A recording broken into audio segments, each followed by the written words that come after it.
We're now in the first week of 2017. I bet most of you have New Year's resolutions, and this got me thinking, how can I inspire you to achieve more this year? I decided the best way would be to share my own personal story of struggle and victory against almost unsurmountable odds. I never thought I would be sharing my personal story online. Let's get started. Only a few years ago, I had a good job working for the government, beautiful girlfriend, I was fit, healthy, I was surfing, playing rugby, I started a few new hobbies, Muay Thai, table tennis. I have to admit, life was pretty good. Then seemingly out of nowhere, my left hip started to hurt. I tried to stretch it, thinking I had pulled a groin, which is actually a very common injury. Then it persisted. After seeing a sports specialist, getting CT scans, X-rays, MRI scans, then eventually being referred to a surgeon. That's where I was given the life-changing news. My left hip needed to be fully replaced with an artificial joint. Otherwise, the joint would seize up and I wouldn't be able to walk anymore using that joint. I have to admit, the pain was extremely bad.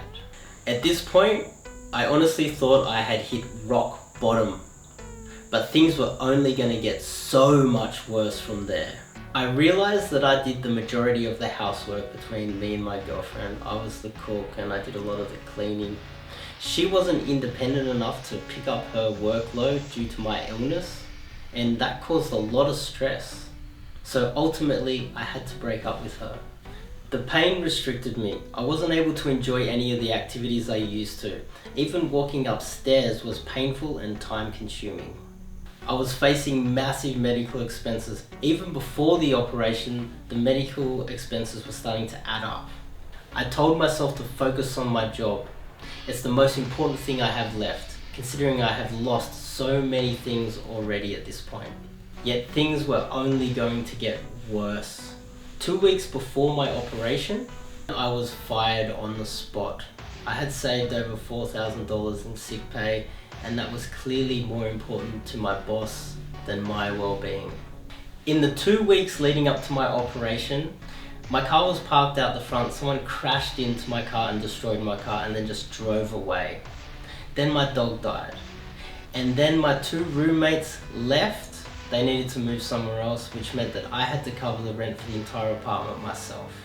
At this point, so many people would go into depression, but I knew that I had to fight. So I go in for my operation and I wake up straight after the operation. The anaesthetist didn't give me a strong enough dose. I woke up screaming and I saw all these nurses running to inject me and put me back to sleep. I still remember it to this day. Yes, things were still about to get worse. So after the operation, you're supposed to stay in hospital for 2 weeks and do proper rehabilitation. After 1 week, my mum came to visit and I begged her to drive me home a week early because I had so many things that I needed to achieve. I was so far behind in every aspect of my life, and my mum snapped. She started screaming at me because whatever she needed to do was far more important than looking after her own son. At this point, I broke down and I started to cry.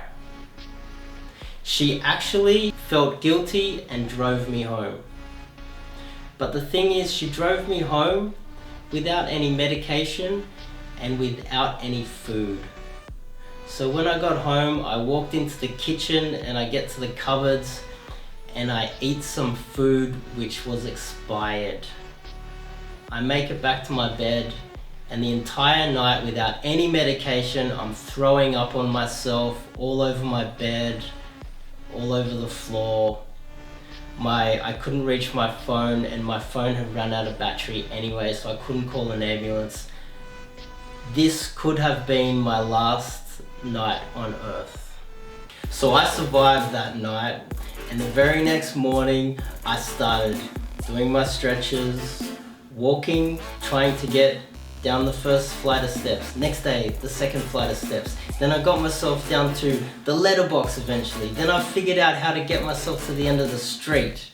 And as soon as I could start to even walk to the shops, I started asking for jobs. I would hide my crutches out the back of these restaurants and ask if I could wash their dishes. I did anything that I possibly could to get myself back on my feet.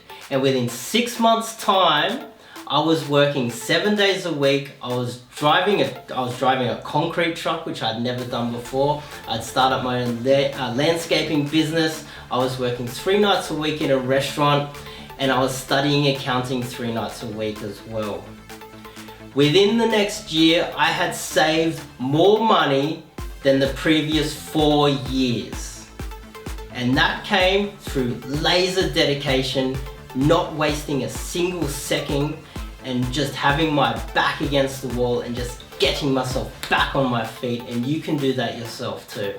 And that's why I told you this story, is just to motivate you for 2017 to make this the best year ever. This is me sitting on the toilet, a little bit tongue-in-cheek, but it's a very serious message. I'm sitting there with a laptop. You can see I got my phone, I'm saying to achieve more through multitasking, and I did it. I didn't stop for the next 12 months, and I made a lot of money, and I got myself back on my feet, fixed my entire life within the next 12 months.